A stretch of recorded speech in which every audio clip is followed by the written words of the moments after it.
Hi, I see you got yourself one of these, a Roland FR-8X V-accordion.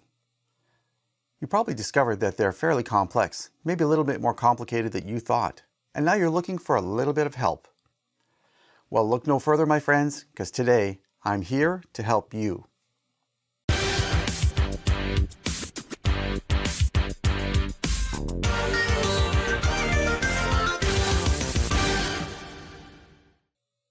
Welcome to this homemade series of educational videos about the Roland FR-8X V-accordion.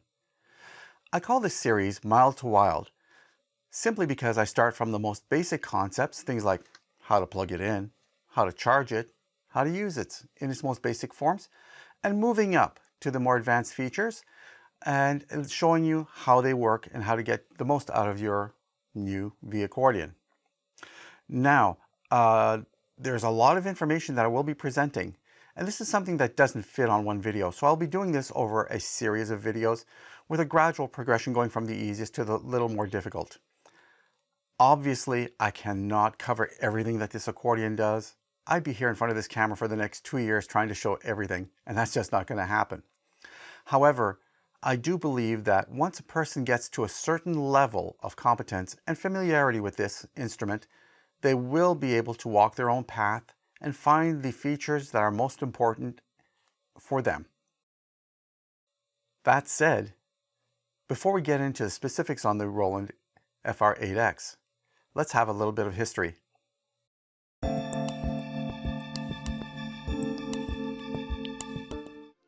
The Roland V-accordion is actually the brainchild of the founder of Roland himself, Iketuro Kakehashi. But before he actually got down to creating the V-accordion, he was already heavily involved with a major component that is the heart of the functionality of the accordion, that's the MIDI. Now, in June 1981, it was Iketuro Kakehashi himself who proposed the idea of a method to standardize communication between digital instruments. Over the next 2 years, this standard was discussed and modified by representatives of companies such as Roland, Yamaha, Korg, Kawai, Oberheim, and Sequential Circuits. It was renamed Musical Instrument Digital Interface, or MIDI. Dave Smith was another person that was heavily involved and contributed greatly to the development of MIDI. Now, MIDI's development was announced to the public by Robert Moog in the October 1982 edition of Keyboard magazine, and by the January 1983 winter NAMM, or National Association of Music Merchants, show, MIDI was demonstrated via connection between a Prophet 600 analog synthesizer and a Roland JP6 keyboard synth. The MIDI specification was published in August 1983, and implementation of MIDI within accordions followed very quickly. Now, I myself even have a 1983 Elka accordion that I bought new in November of that year with MIDI already installed. Since the MIDI standard was unveiled by Iketuro Kakehashi and Dave Smith, both later received technical Grammy Awards in 2013 for their key roles in the development of this technology. Unfortunately, on the 1st of April 2017, Iketuro Kakehashi passed away. So far, no one really knows how this will affect the Roland V-accordion, but in the year or so that he has passed away, there has been continued support. And we really hope that Roland will continue to make his dream a continuing reality.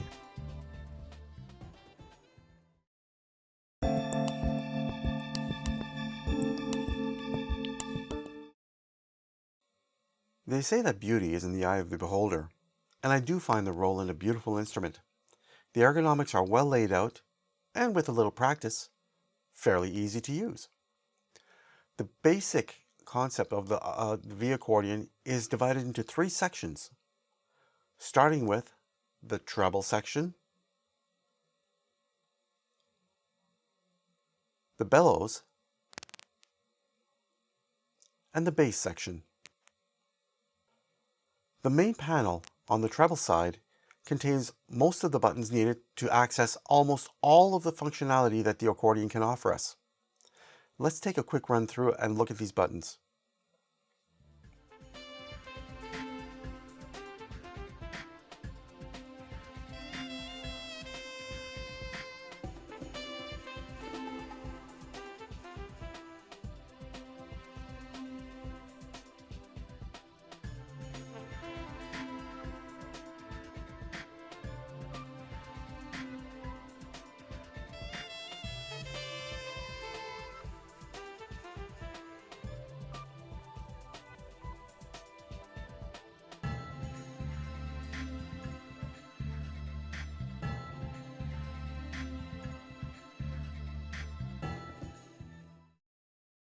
So let's do a brief overview of all the buttons available on the front of the control panel of the Roland.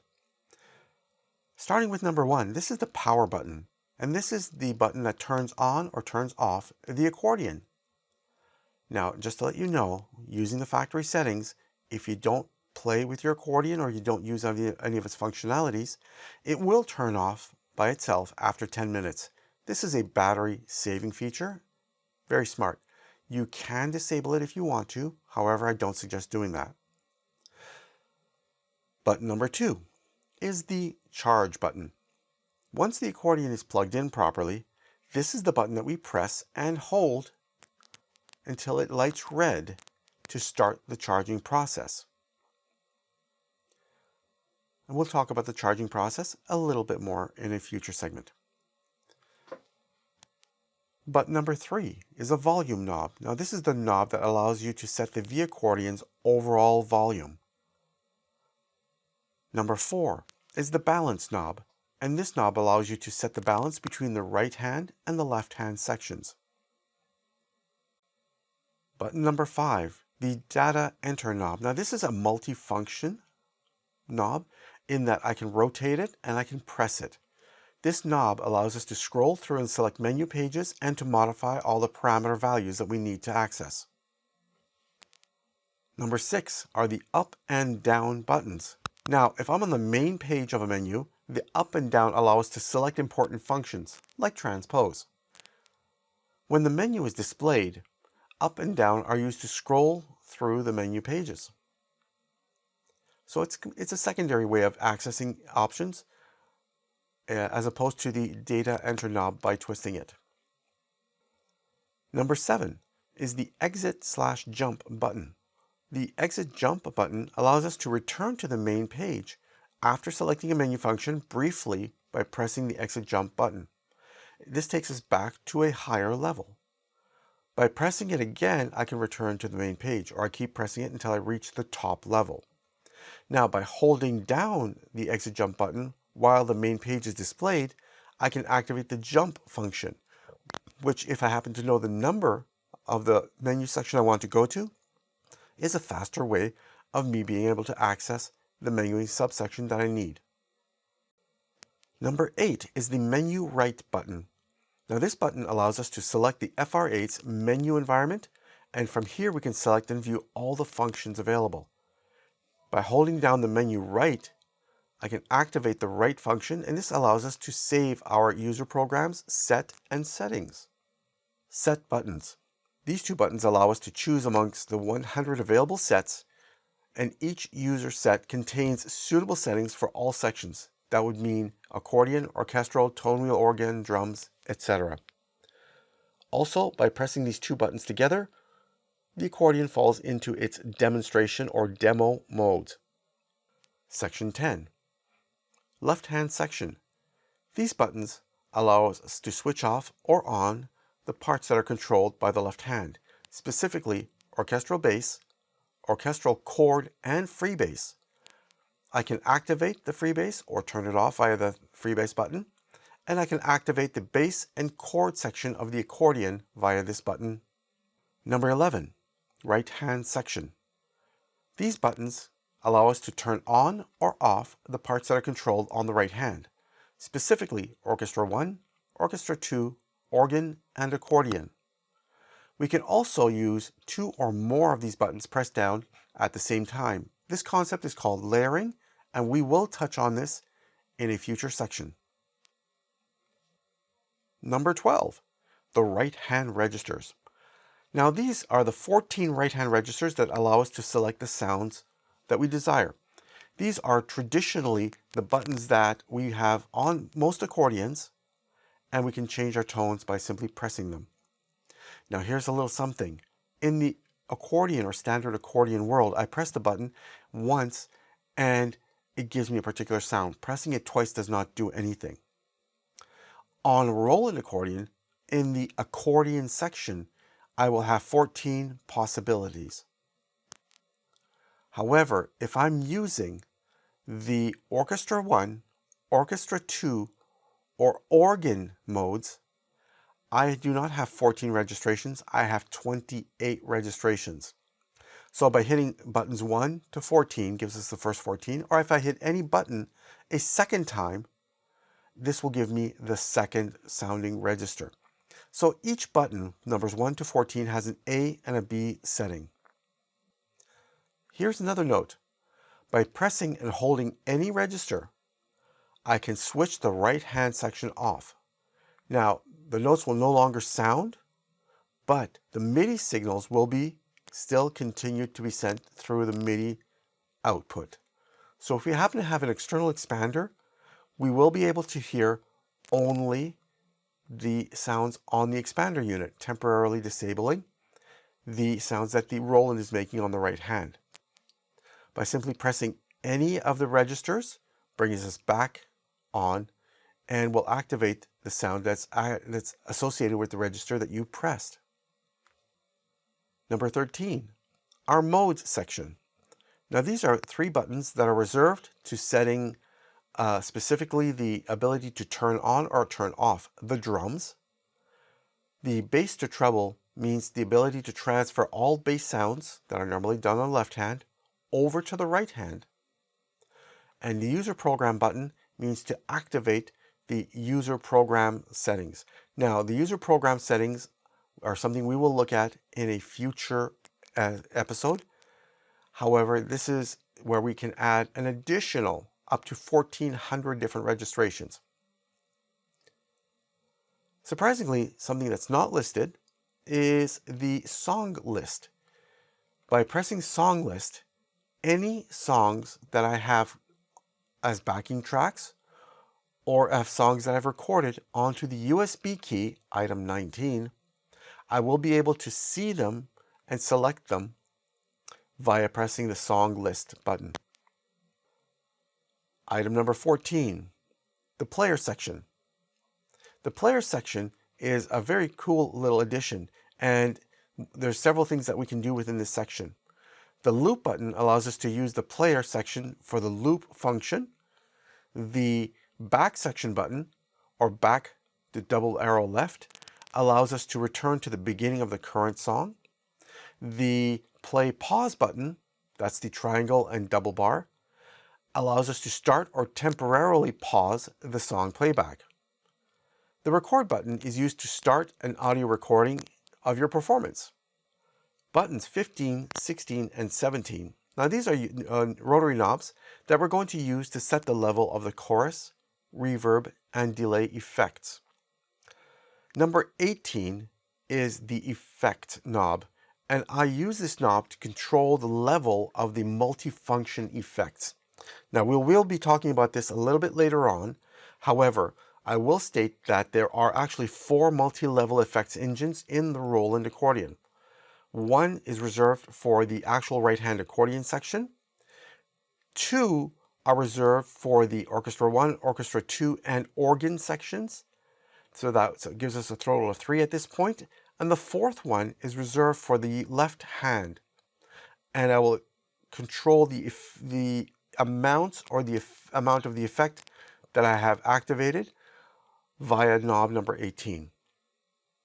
Now number 19 is the actual USB slot that we can insert a USB key in, and we can use this slot to hold a USB key that can be made to copy our parameters, our settings. I can record my music to it. I can add additional settings to it, and I can also from here update my firmware. The left-hand control panel is much less complex. It only holds 3 items. Item number 20 is the 7 bass registers that I have.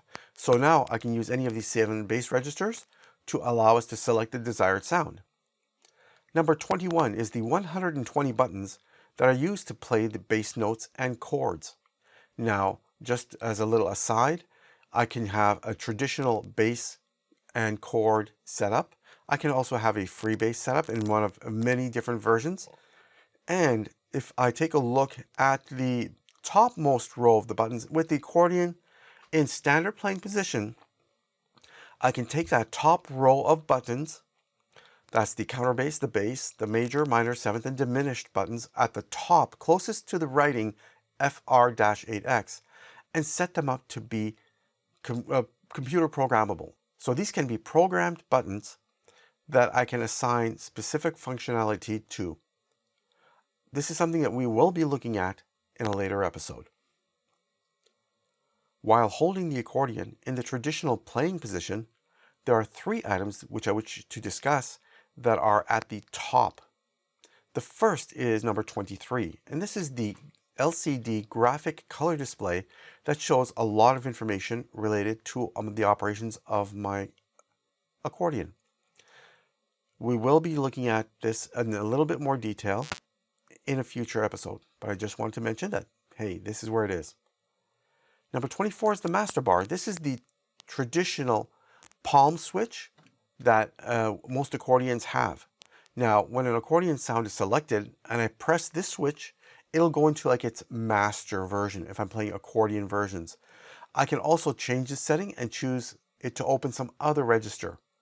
Now, if I have the accordion set up in a more advanced mode, for example, in high-low mode or in layered mode, the master bar can allow us to switch the orchestra section on or off, which can make us have the ability to switch between different instruments quickly and easily with the simple strike of the palm against the master bar. Number 25, chin switches. At the top we have three programmable chin switches. These are useful if I want to recall a function without having to take my hand off the keyboard. There are a lot of options that we can set these switches to. For example, I can set them to 3 specific registrations. I can use them to turn on or turn off the recorder system. I can use it for loop functionality, and so on and so forth.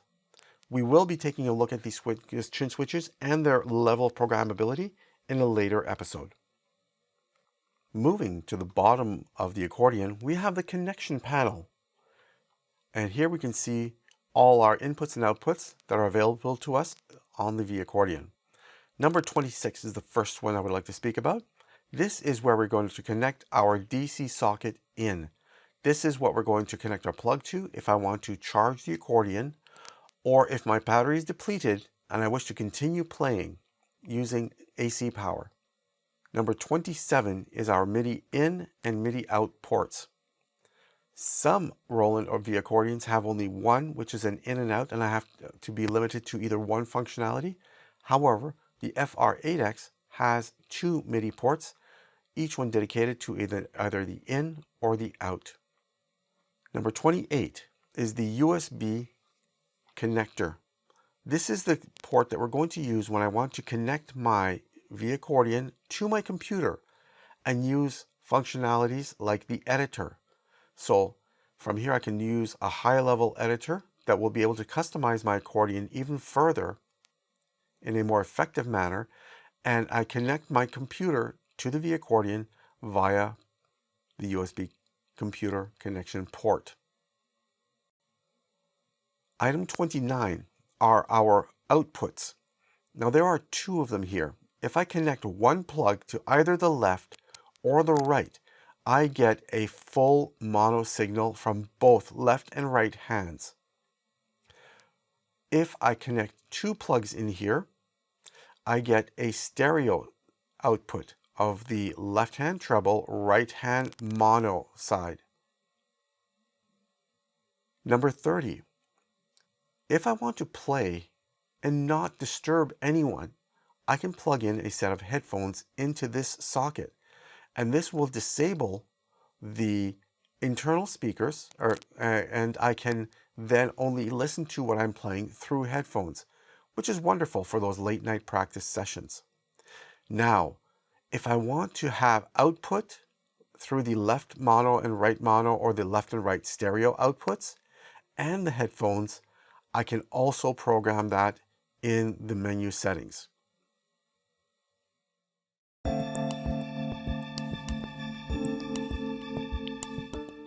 So, are we ready to start playing yet? Almost. Don't forget, the Roland is a battery-operated device, and as such, needs to have a battery installed and then the charge sequence needs to be done. The battery storage compartment is located on the back of the accordion. To access the battery compartment cover, you need to remove the foam protective backing. So undo those 4 snaps and put the foam padding on the side. With the padding separated away from the accordion, we can now see where the protective cover is. So I can use either a large-headed flat screwdriver or a large coin to unscrew the 2 screws holding the protective plate. With the plate gone, we can see the access area where the battery is going to sit, and on the right side, we're going to see the socket where the battery is going to plug in. Please make special note of the orientation of the top tab. This is going to tell us which way we're going to have to insert this plug. Do not install it in any other orientation. This is important. After that battery is plugged in and neatly put into the battery storage compartment, we then reverse the process by simply screwing the protective cover back on and snapping the foam padding back into place. Now, using the Roland AC adapter, plug one end into a wall socket, and the other end you plug into the appropriate DC input on the accordion.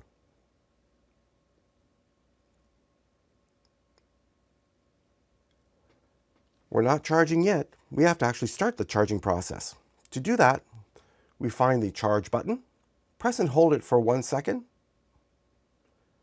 and once it's started, we'll see a solid red light. This tells us that the accordion is charging. Once the charging is complete, the light goes green for a few seconds and then turns off.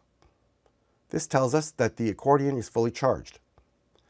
We also get one message the first time that we start up the accordion after it's been fully recharged on the LCD screen. It let us know if the battery charge was completed successfully. To remove this message, press the data enter button once.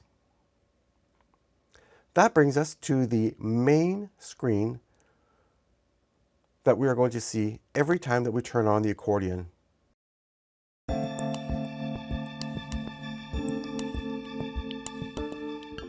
Before we turn on the accordion, let's add a little effect. I like to add a bit of reverb.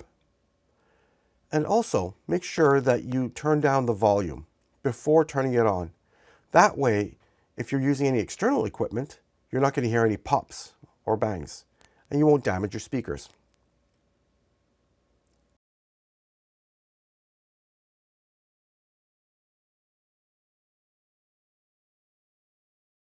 Okay, quick little review from the last segment. We had turned on a little reverb to give us a little bit of ambience. We've turned off the volume so that if we're using any external speakers, that we won't damage them or our equipment. If you are not using any external speakers, you can leave this knob on pretty much any setting you want, up to and including full blast. Doesn't matter. But it makes it a good habit. So I've turned it all the way down. I pressed the power button right here to turn it on. After it's completed booting, you'll see the main screen on our LCD screen here that shows us the default accordion set, which is 001 Concerto. And of course, that's something that was changed, and I'll show you how to change that in a future episode. But right now, as of this moment, if I've turned up my volume a little bit, I now have a regular accordion. Within the limitations, if I change nothing else, I can start playing this like an ordinary accordion. So I might have my left hand side, and I have my right side. So what I can do is just basically let's demo the sounds that we have available to us without changing anything, okay? So right now, let's start off with our right side. Excuse me, with our left side, okay? So I'm gonna hit the first register on the top, on the bass side. And we have very nice high pitch. Second one. the third one, run 2 and 3. Number 4 is our master. Number 5.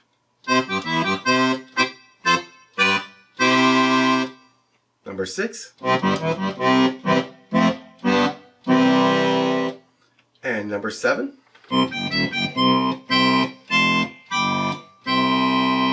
So all very good sounds, fun, but we also have our right hand. So when you turn on the accordion, it automatically starts off with, like I mentioned, the 001 concerto sound set. And that one, by default, starts off in master. So if I play, we have a regular accordion. And from here, we can start playing anything we want, you know?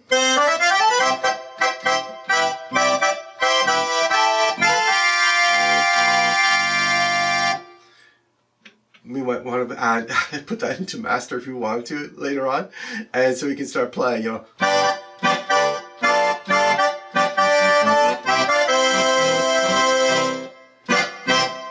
So we can have a full accordion. We can play with this now the way we want. We also have available to us 14 registrations on the right hand. So if I take a look at them from this point here, if I take a look at the first one on the top, number 1. Let's go through the whole rest of them. That was number 2. Here's number 3. Number 4. Number 5. Number 6. Number 7. Number 8 is master. Number 9. Number 10. 11. Number 12. Number 13. And number 14.